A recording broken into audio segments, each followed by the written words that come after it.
Najib terpaksa ugut kerajaan. Hadi dakwa selama ini DAP berpura-pura. Siapa seseorang yang patahkan cubaan untuk haramkan UMNO? PN buat kenyataan berani lantik Hamzah jadi ketua pembangkang. Isu langkah Jakarta, Ismail mahu ambil tindakan.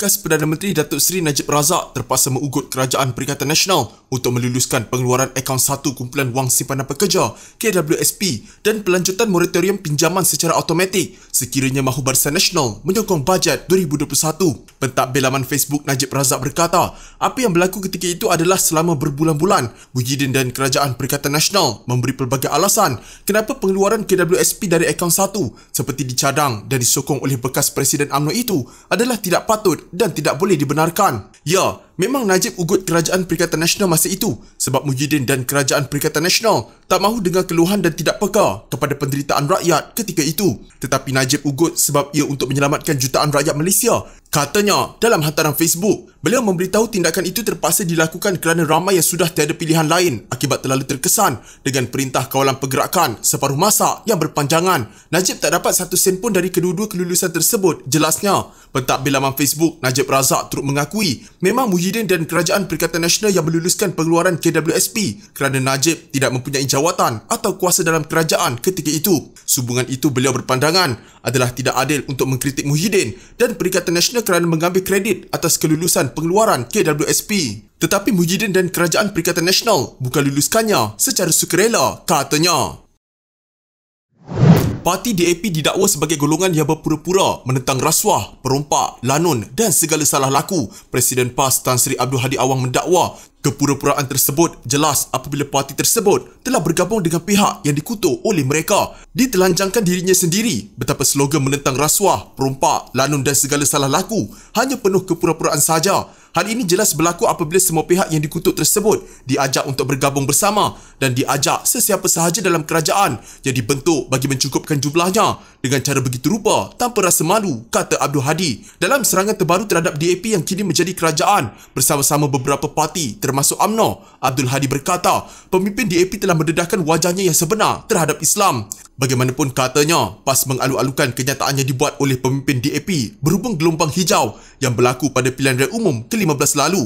PAS mengalu-alukan kenyataan pemimpin DAP yang mendedahkan wajahnya yang sebenar terhadap Islam apabila mereka membuat kenyataan kemarahan terhadap kejayaan PAS yang diberikan nama gelombang hijau dalam pilihan raya umum ke-15 baru-baru ini. Sehinggakan berlakunya gerakan bagi menghalang penubuhan kerajaan oleh Perikatan Nasional yang disertai oleh PAS dengan cara yang terang lagi bersuluh walaupun melalui tangan-tangan gaib yang tersembunyi. Beliau berkata demikian dalam satu artikel bertajuk Reformasi diimport melawan gelombang hijau yang dikongsi di media sosial. Ahli Parlimen Marang itu berkata cara terkini kumpulan tersebut ialah mewujudkan gabungan yang bersedia mencari kemenangan dengan wajah yang berubah-ubah melalui sokongan pihak Islam yang bebal dan pihak yang nyata bermusuh terhadap Islam. Katanya perjuangan mereka melalui ideologi pragmatik disembunyikan dan berpura-pura dengan wajah yang dapat menarik kalangan yang beragama sehingga boleh ditipu. Kumpulan itu juga, kata Abdul Hadi, berjaya ditarik kerana jahil agama atau tidak beragama.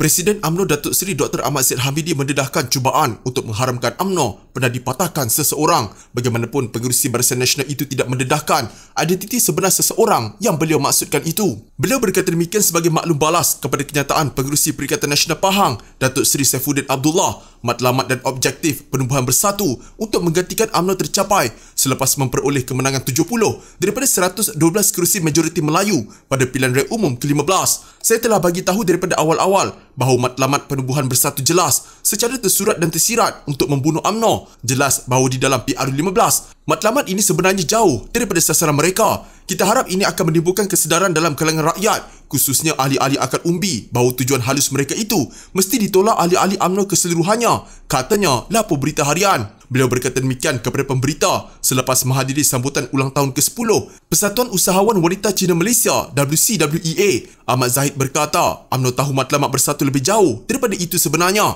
apabila buat pertama kalinya ketika seseorang menjadi Menteri Dalam Negeri yang di atas mejanya telah ada surat untuk mengharam dan membatalkan UMNO. Namun kita telah mengucapkan terima kasih kepada seseorang yang telah dapat membatalkan hasrat itu, katanya. Perikatan Nasional membuat kenyataan berani dalam melantik Setiausaha Agong Hamzah Zainuddin sebagai Ketua Pembangkang di Dewan Rakyat, kata seorang pemimpin bersatu. Sepatutnya kelantangan bersuara mengenai di mana kita akan tuju sebagai sebuah gabungan, kata Ketua Pemuda Bersatu Wan Ahmad Faisal Wan Ahmad Kamal dalam temu bual dengan BFM. Ahli Parlimen Macang itu berkata, Hamzah dilantik ke jawatan itu kerana kesungguhan dan pengalaman luas dalam kerajaan. Wan Faisal berkata walaupun pengerusi Perikatan Nasional Muhyiddin Yassin mempunyai kualiti yang sama, Hamzah ada enigma sendiri. Perikatan Nasional menamakan Hamzah sebagai Ketua Pembangkang minggu lalu. Hamzah ialah ahli Parlimen Larut dan bekas Menteri Dalam Negeri. Sementara itu, Wan Faisal berkata beliau telah membuat laporan terhadap dakwaan Perdana Menteri Anwar Ibrahim bahawa dana Perikatan Nasional datang daripada syarikat perjudian. Anwar perlu memberikan bukti untuk menyokong dakwaannya. Beliau menambah, dana itu sebahagian besarnya disumbangkan oleh akar umbi Perikatan Nasional. Perikatan Nasional sentiasa telus mengenai siapa penderma sebaik sahaja rang undang-undang pembiayaan politik berkuat kuasa, katanya. Minggu lalu, Anwar membayangkan bahawa dana Perikatan Nasional untuk kempen pilihan raya sebahagiannya datang daripada syarikat perjudian, terutama yang mengambil bahagian dalam cabutan khas untuk nombor 4D. Susulan itu PAS memberikan respons dengan menggesa. Anwar memberikan bukti terhadap dakwaannya. Setiausaha Agong PAS Taqiyuddin Hassan berkata, jika Anwar gagal menunjukkan sebarang bukti untuk menyokong tuduhan dianya, Perikatan Nasional akan mempertimbangkan mengambil tindakan undang-undang.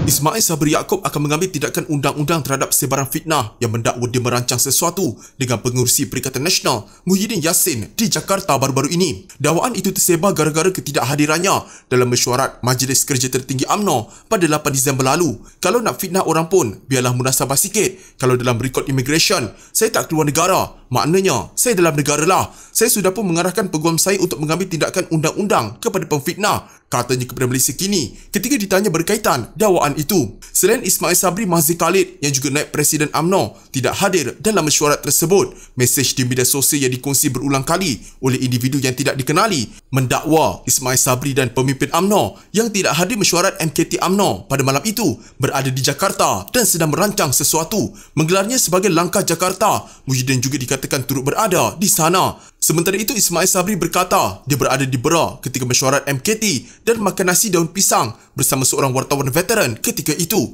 Lokasinya tidak didedahkan. Pada sebelah malamnya pula, kata Ismail Sabri, dia berada di kawasan parlimennya di Berak, Pahang untuk perasmian perlumbaan kereta pacuan 4 roda terkenal Rainforest Challenge International RFC. Dakwaan sedemikian bukanlah yang pertama kali Ismail Sabri dan beberapa pemimpin Barisan Nasional sebelum ini turut didakwa dalam pertemuan tertutup bersama parti dari gabungan lain sebelum ini. Kabar angin seperti itu tersebar ketika Barisan Nasional dilihat terbagi kepada dua kem, antara mereka yang menyokong kerajaan perpaduan dengan Pakatan Harapan dan mereka yang tidak bersetuju.